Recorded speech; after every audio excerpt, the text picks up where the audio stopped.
বুখারীর হাদিসের মধ্যে নবীজি ইরশাদ করেন, হে আমার উম্মতের দল, আল্লাহ পাক রব্বুল আলামিন যে বান্দার উপরে যাকাতকে ফরজ করেছেন, সেই বান্দা যদি সেই যাকাত আদায় না করে, নাফরমান বান্দা যাকাত আদায় না করে যদি কবরে যায়, টেকো মাথা বিশিষ্ট সাপ তার গলার মধ্যে দড়ির মতো বেরিয়ে দিবেন, আর কিয়ামত পর্যন্ত কবরের মধ্যে নাফরমান বান্দাকে সেই সাপ দর্শন করতে থাকবে।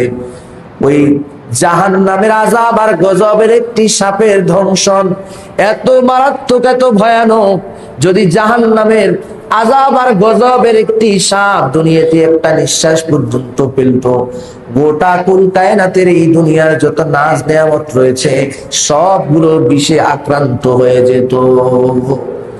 ওই কঠিন বিষধর সাপ আল্লাহ তাআলা যাকাত আদায় না করে ওয়ালা বান্দার জন্য নির্ধারণ করে দিবেন। ওই নাফরমান বান্দা কবরের মধ্যে যতই চিৎকার মেরে বলবে, ওগো আরশের মালিক আল্লাহ,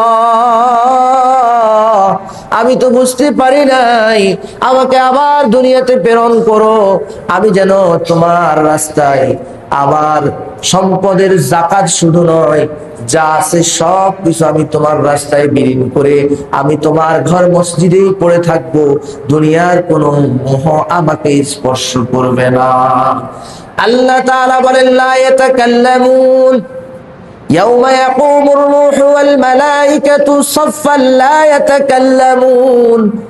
আল্লাহ বলেন, সেদিন কিয়ামতের ময়দানে নাফরমান যতই চিৎকার মারবে, আল্লাহ পাক রব্বুল আলামিন নাফরমান বান্দার সাথে কোনোই কথা বলবেন না।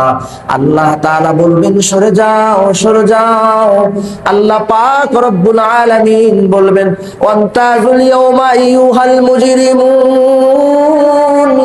আল্লাহ পাক রব্বুল আলামিন বলবেন, হে নাফরমান গুনাহগার বেঈমানের দল, তোরা আজকে সরে যা, সরে যা।